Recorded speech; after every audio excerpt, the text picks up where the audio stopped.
Hello, this is Dean Phoenix with my Dark Yojimbo battle from my regular playthrough with the 9999 XP. Now, just a quick thing before we begin. Normally the armour that I was recommended for the Dark Aeons is Auto Protect, Auto Haste, Auto Phoenix, and either Ribbon or Stoneproof. Now what I'm showing here is you can actually use the Penance armour, which is Auto Protect, Auto Haste, Defense plus 20 and Auto Potion against Dark Yojimbo instead. There are pros and cons for both sets of armour, but both of them can work for him, and that's what I'm just going to show here. So I've got 3 characters with first strike weapons, and then the 3 characters in reserve that I'm actually going to use are Tidus, Waka and Rikku, and they all have their celestial weapons and their auto haste, auto potion, auto protect and defense plus 20 armor, which is the same set of armor that you use for penance. So it's not like we're crafting anything out of the ordinary that we wouldn't be crafting already. Now the reason you can use this armor against Dark Yojimbo is it does leave you open to his Stoneproof status attacks, which is his Daigoro attack. But it does mean that your characters can survive Wakizashi without using Rikku's Overdrive or Cheer first. Now the reason this is a problem is that you will always get ambushed on the first fight, even if you have initiative. Lulu actually has initiative on her weapon here, and it doesn't make a difference. So you start off with first strike characters and then sub in the characters you want.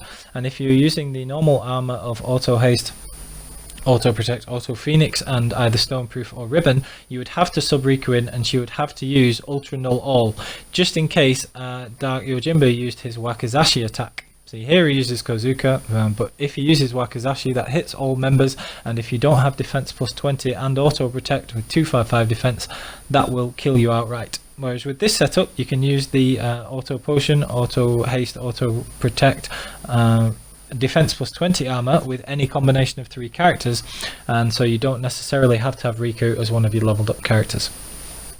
Now my characters here have Rikku has 98 luck and the others have 86 and 87, and so they can hit Dark Yojimbo fairly frequently, although they will still miss him sometimes.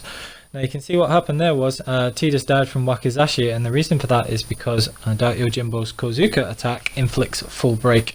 So Kozuka inflicted full break first, but if a character dies, because they don't have Auto Phoenix on this armor, you can just revive them with full life. So you can see him fairly consistently able to hit Dark Yojimbo, and you can always defeat him before his overdrive builds up.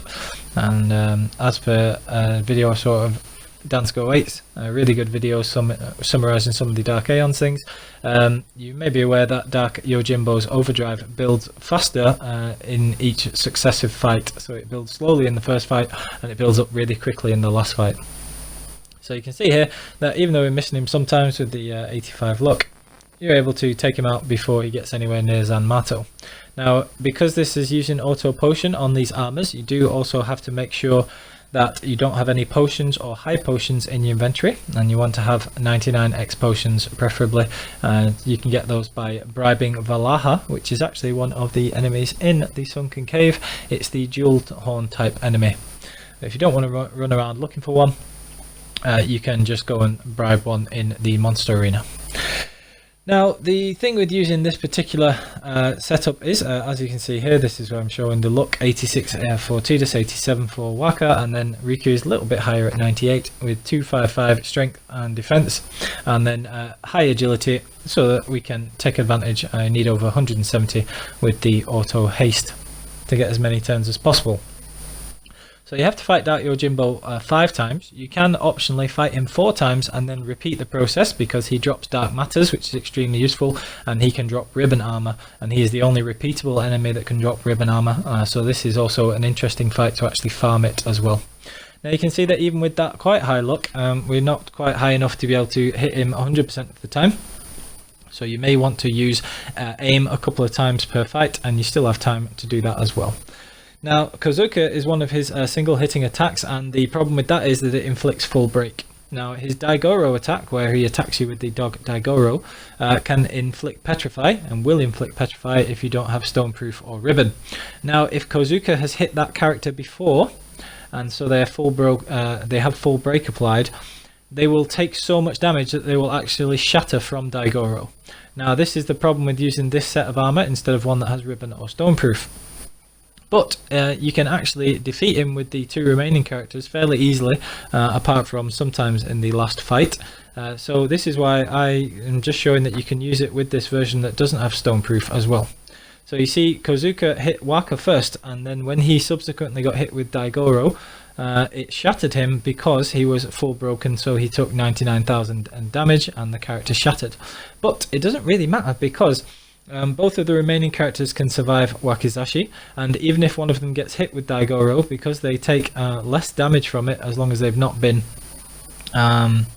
hit with Kozuka beforehand, you can just use a remedy with the 1 remaining character, and then they should be good to go, and you'll be able to finish him off before Yojimbo gets a chance to finish your characters. So this is why the absence of Stoneproof isn't that much of a problem. The character will only get shattered, as far as I can, as far as I've found whilst battling him, from getting hit with Kozuka first, and then if you don't dispel that and they get hit with Daigoro, then it can shatter the character, but you still have time to finish off Dark Yojimbo.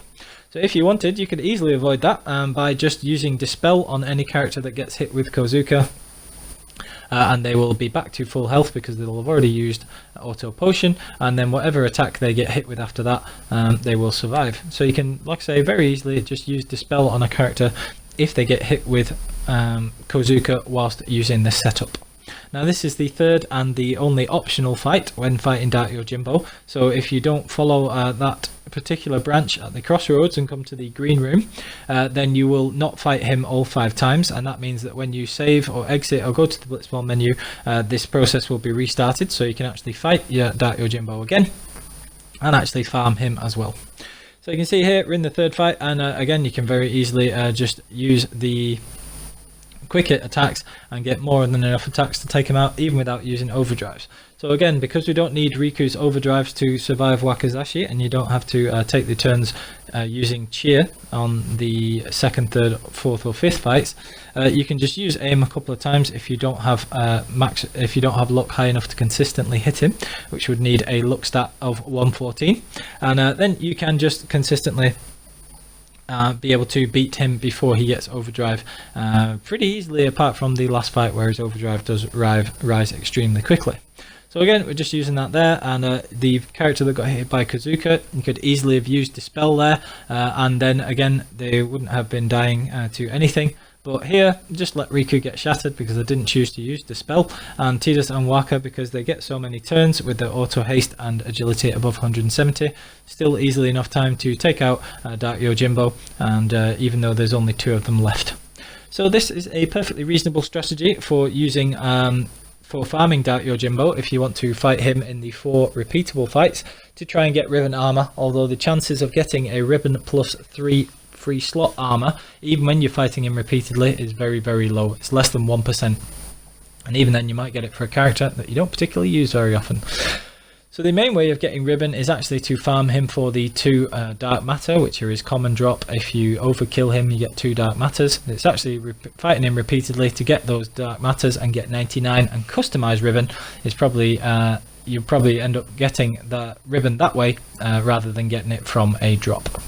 So you can see here all the advantages of using this method is, whilst it does use up X potions, but it doesn't use up Phoenix Downs. So obviously Phoenix Downs are easier to get, so the using up X potions is a little bit of a problem, so you have to make sure that you keep getting those every once in a while.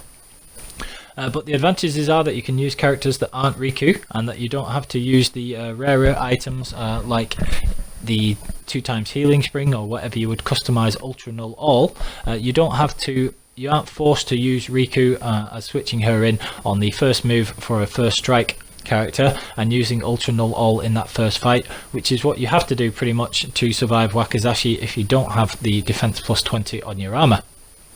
So you can see here, Wakizashi hits all the characters, and because Tidus had the full break from Kozuka, he died, but the other 2 are able to instantly heal back up there, and it only takes one turn to be able to revive Tidus if you wanted, but I'm just again choosing not to. You have more than enough turns with the 2 characters to be able to finish him off again before he gets overdrive. So just a slightly different strategy here for how you can beat Dark Yojimbo and farm him with this particular set of armor. So this is just going to skip ahead a bit because I actually had to break this up into 2 little clips. But we're going to have the last fight coming up in a minute. So just to recap, Dark Yojimbo's attacks, whilst extremely strong, can be dealt with. They're all physical attacks. He has Kozuka, which inflicts full break, and that can only be dispelled, so that's the only way of getting rid of that.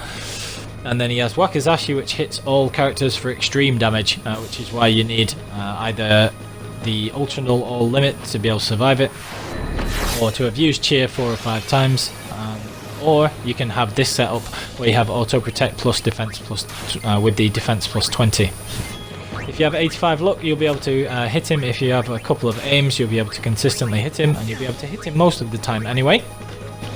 And then if you have 114 luck, you will never miss him. So if you want to guaranteed hit Dark Yojimbo, which is very useful if you're actually farming him for those ribbons or dark matters or the ribbon armor, I would suggest trying getting to 114 luck. And you can see the episode of my stat maxing guide and the videos on my channel about how you can farm luck in the most effective manner. So again, this is the 5th set of the battles, and you just use aim a couple of times if you don't have the 114 luck to be able to hit him consistently. And even if you choose not to dispel the full break, as I haven't here, you can still get away and just about have enough time to kill Dark Yojimbo before he gets Zanmato. So again, perfectly possible, and you can just take him out with that.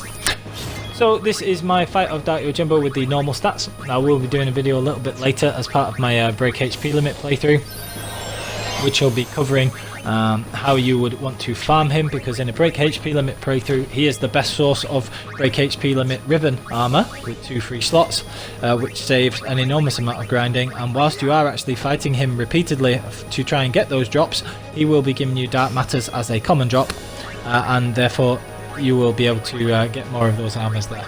So again, very useful. And as you can see, I just about have enough time to finish him off, and because this particular method and strategy doesn't involve using overdrives, I would have been able to use either Tidus's or Waka's or both overdrives to finish him off before he got his own overdrive of Zanmato, so we're not forced to actually block that with a nail. So I hope you found that useful, and it was an interesting fight. I do love Dark Yojimbo, and also it has that awesome music in the background. So thank you very much for watching, and please like and subscribe for more Witcher 3 and Final Fantasy X videos, and have a very good day. Thank you.